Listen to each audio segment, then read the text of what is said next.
Hello, everybody. Welcome back to another episode of the Free Speech Forward podcast, this joint venture between 1776 Forward and the Institute for Liberal Values. If you haven't checked out any of our episodes, and you definitely should, this is the show where we focus on the personal stories of free speech activists. And today we're delighted to have another person at the forefront of this movement. I'm turning it over to my co-host, Chris, who's going to introduce you to Cherise. Great. Thanks, Joia. And hi, Cherise. Thanks for being on with us today. Thanks for having me. For all of our listeners, just a little background on Cherise. Cherise Trump is the executive director of Speech First, an organization that files litigation on behalf of its student members against universities that violate their free speech rights. Before joining Speech First, Cherise worked at the Heritage Foundation, and before that, the Alexander Hamilton Society. Her commentary and articles have appeared in the Wall Street Journal, the American Conservative, the Federalist, the Washington Examiner, Washington Times, Daily Signal, Newsweek, Epoch Times, National Review, and Town Hall. Wow.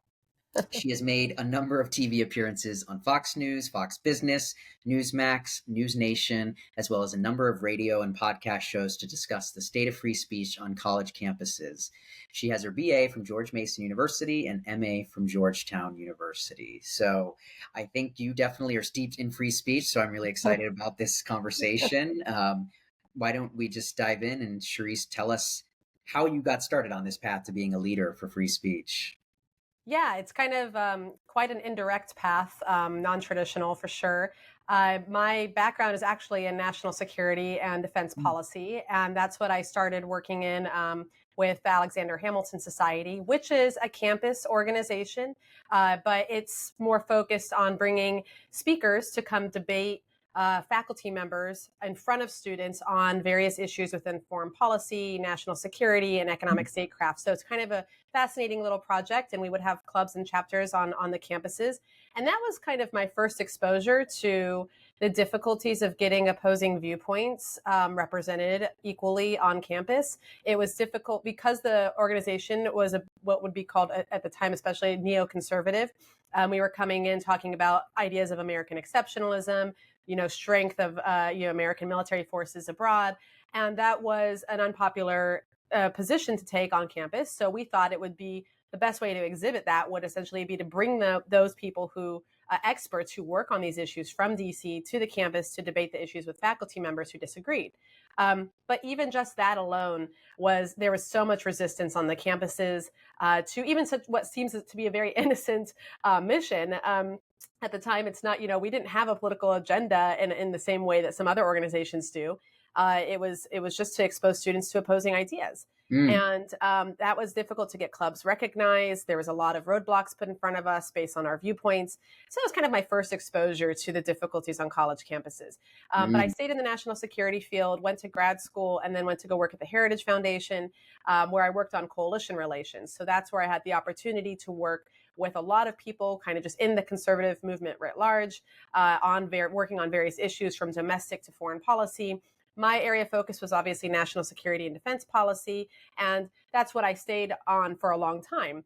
But I've always dabbled in constitutional issues, especially when it came to civil liberties, and there were certain things that kind of always irked me that were going on in the country and that I was always paying very close attention to. So when the opportunity came along for me to actually take over an organization that was working at the forefront of this issue, I kind of jumped at it. And I knew it was a risk because it was outside of my area of expertise at the time. But I was ready to take it on. I knew it was going to be a steep learning curve to learn constitutional law and to essentially build out our programming at Speech First and to understand just how the legal system works. But I am so glad that I did it because I always, when I left Heritage, I told a lot of people in the defense community, I actually see this as a national security concern. The fact that Americans can no longer engage on important political issues of the day without ripping each other's heads off. The fact that we have devolved into screaming matches and that we are dehumanizing one another on a regular basis is a serious security concern because our foreign enemies will take full advantage of that. When we've seen the CCP in China do this already, they've tried to drive this wedge even deeper. So I see this as just being just another front for national security, but also for our own civil liberties.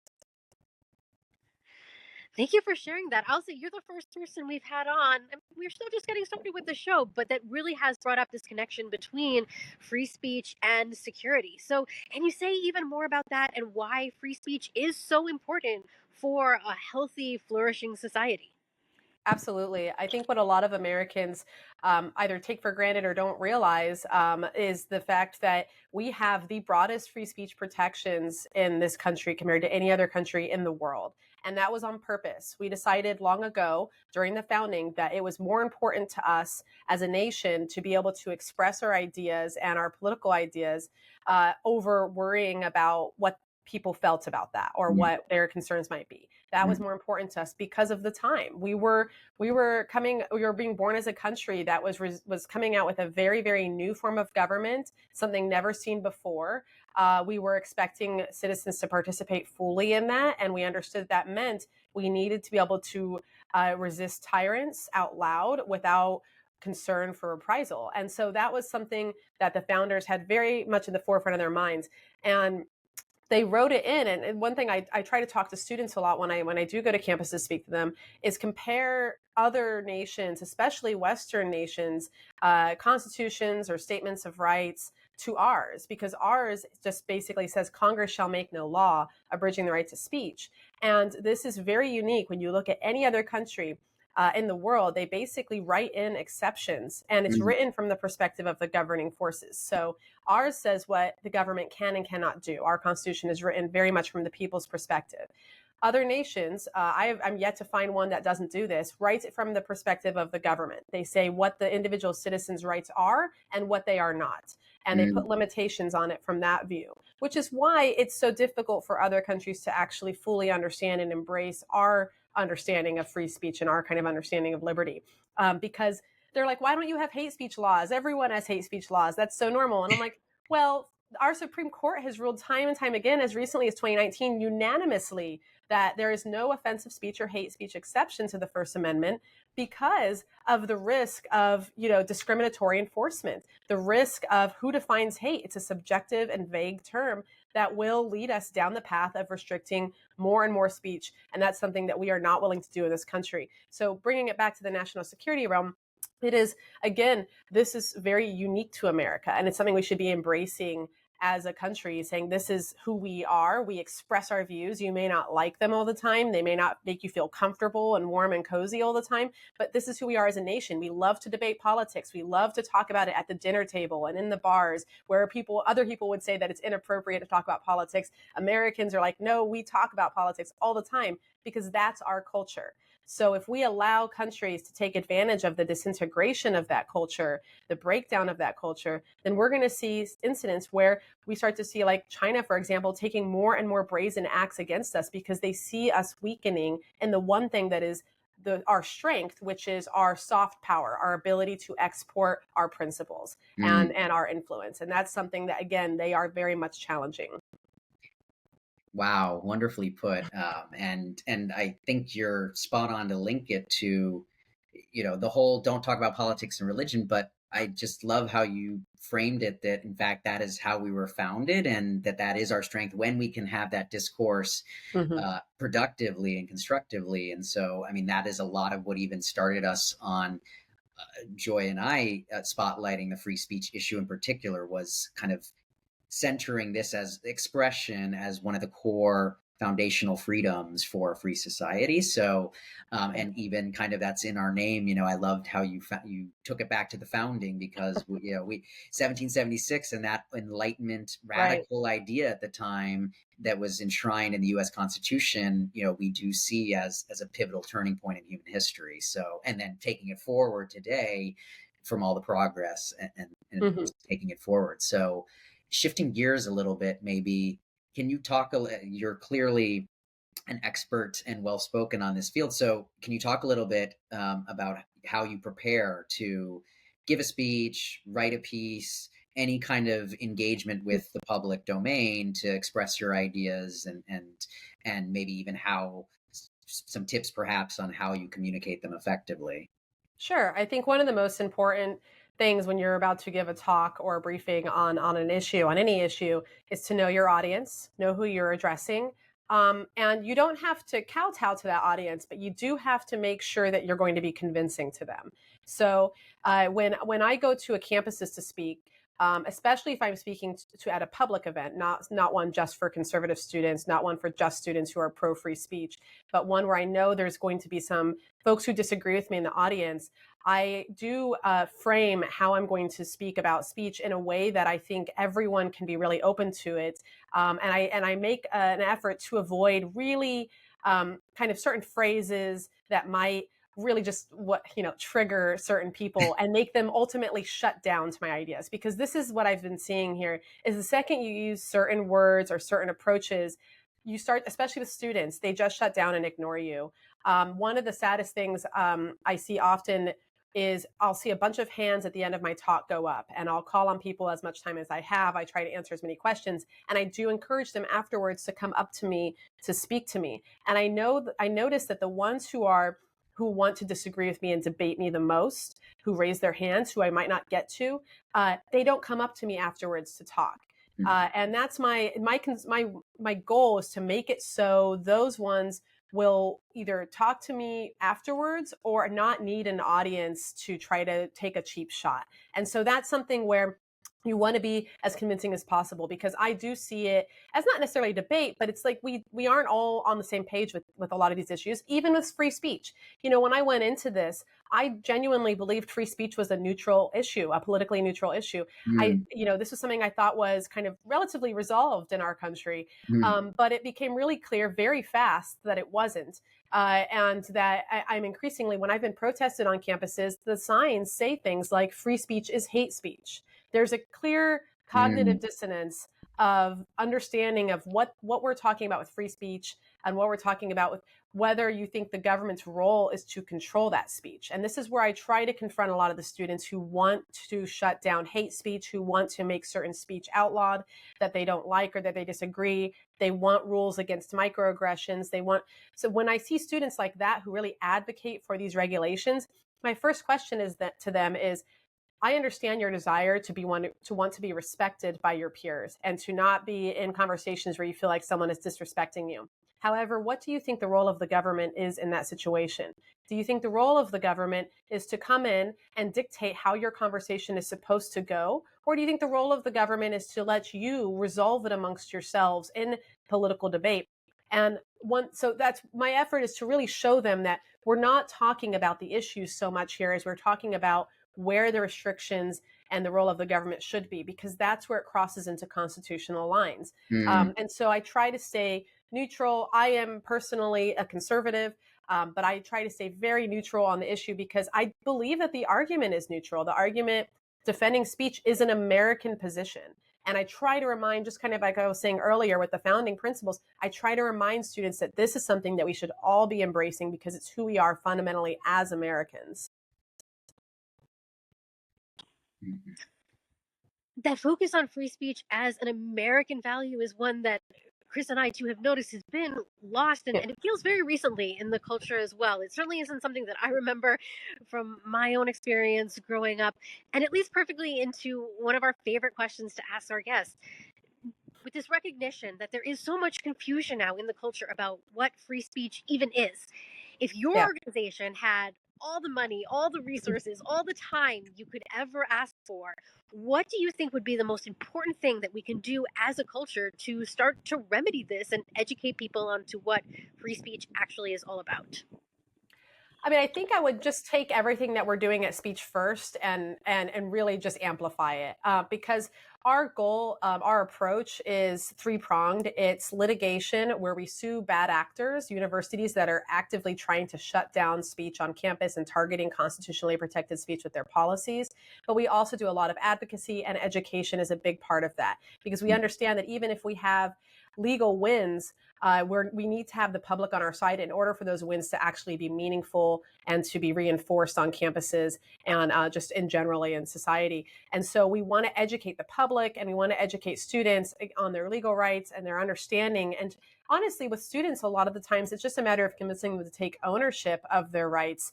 Um, the way the universities operate these days with the campus culture, students don't always see themselves as fully functioning adults. And that's because a lot of the times they're not treated that way. But they are, the second you're 18, you have full ownership over all of your rights, and it's up to you to defend those rights and to stand up for them. And so it's just about reminding them of what that means and what that should look like. Um, and then also the advocacy side, getting state legislators involved, getting other lawmakers involved in order to really, hit it home and show that there's things that they can do at that level. I think for a long time, state lawmakers didn't realize how much control they had over the situation, or they were reluctant to take that risk. So our goal is to get them more involved, to put forward policies that really limit what universities can do on restricting speech. But ultimately, yeah, and that's just focusing on the campus. I think just taking that and amplifying it to a larger spectrum and just saying, hey, let's get the public more involved. Let's do more public debates. I think it would be just really wonderful to see responsible politicians not just whittle their debates down to like political talking points, which I find increasingly frustrating, as I'm sure many of you do. Yeah. What would be great is to see philosophical and theological debates taking place on political stages, the things that everyone's afraid to talk about. And I think that's why we've seen the culture turn, as you guys have mentioned, as recently as we have, to an anti-speech position, because we haven't been talking about culture. We haven't been talking about societal ideas, things that really lead us as a society to a better understanding of what it is we're trying to do here. And so I think that we've lost that sense and that desire for debate. And so anything that we can do to really encourage that more, I think would be a big goal of ours as well. I love that. Well, I mean, I'd like to think without, being stuck in our own echo chambers that your organization, and the work you guys are increasingly impacting on and just this discourse that we're trying to get involved in. I mean, it does feel like there's more attention to this matter. So hopefully we might be at an inflection point where maybe, we've hopefully hit bottom and maybe that will start to turn, but we'll see. I mean, my sense certainly is that, to your point on debating, that there is a growing desire for kind of more substantive and less charged debates. So absolutely, we'll see. Students are so hungry for it. When I go on campus, whether they're disagreeing with me or not, I tell the students who come in and protest me or like shout me down or even try to just have a debate with me during the conversation, I encourage that. I say, look, I know that you guys don't agree with me or you don't like me very much, but I am so happy that you're here and that you're expressing your views and that you're at least doing that, because the thing that's going to kill us the most is actually going to be the apathy, the disinterest, the reluctance to speak up is the thing that I find the most dangerous. I'd rather have Americans still being Americans, which in my opinion means expressing your views, even if they are, disagreeable. Rather, even if they disagree with me, I want you to disagree with me. Let's go like do the battle of ideas. Like that's who we are. But what my biggest concern is the ones who choose to stay silent and are afraid to speak up or just genuinely lose interest in it. Yeah, well, and that is a perfect segue into our final question, which is just any words of advice for whether it's students, I mean, that's your focus, but students or anybody out there who is looking to find their voice, to stand up and speak out, how they can do that and become a free speech leader effectively. I know a lot of students are afraid to speak up in their classrooms. They're afraid it's going to affect their grades. They're afraid that it's going to destroy their reputations on campus if they have too much of an opposing view. I've talked to many students who say there's certain topics that are just fundamentally off limits in the classroom, but they happen to be the most important political topics of the day. And I try to encourage them and say, this is the time in your life when you're going to have the most opportunity to debate this, when you're going to have the most opportunity to discover new ideas and new perspectives. And you really should speak up and allow people to push back on you. I think my college experience was, I wasn't always right when I spoke up in class, but getting that pushback, sometimes being even proven wrong, that was important. That was an important learning experience and growing experience for me, because I was able to then say, what did I say? Like, what was my view? And has it changed? And if it hasn't changed, what are the parts of it that I'm not willing to bend on? And what are the aspects that I need to do more digging on? How do I need to reframe my talking points and my arguments in order to convey my message better? Like that that is an important exercise that everyone should go through for intellectual development. Excuse me. And I just feel like that's not happening anymore on campus because people are afraid to speak up. Sorry. Yeah. So what I encourage in the classroom is, as fearful as it might be, I just want students to maybe even just pushing back on the professor, or just trying to play devil's advocate, or just speaking up on something that is even slightly off kilter from the norm in that classroom. And I think what they'll realize is that there's other students too who've been waiting for someone to stand up and to express views and to start a debate and being willing to have that conversation. And other students will follow suit. And I think my last point on this is, even if you feel like that is just not an option at all on your campus, and that there is a serious repercussions that could damage your future career, which these days students do have at the forefront of their mind, because Sadly, nothing happens in silence anymore, or in secret anymore, because it's just all being recorded all the time. I tell them that they're operating in a surveillance state, and it's terrifying. But what they could do is start a debate club on campus, then make it more kind of cordial and make it more formalized. Bring students in, do roundtable discussions where the understanding is that everyone in that roundtable is going to disagree on something, and that's what you're there to do. Try to really lay the groundwork for that culture on your campus. Be the leader in that front. And there's a lot of opportunities, or a lot of club opportunities already that do that. But starting your own is also an option. So I try to encourage students to do as much as they can. Wonderful advice. And it sounds like your organization can also be a resource for students looking to do that. So, that's a great plug for Speech First. And that actually completes our discussion for today and our time. So thank you, Cherise, for being on with us. And for all of you listening, I think we might have lost Joia because of some technical difficulties, but she sends her regards as well. As a reminder, we drop our new episode every 2 weeks. So we'll see you 2 weeks from today on Tuesday. And you can find our episodes either on ILV's website, ilvalues.org, or on our 1776forward.com, and on the Apple Podcasts and Spotify podcast channels as well. Thanks, Cherise. See you next time. Thanks so much, Chris.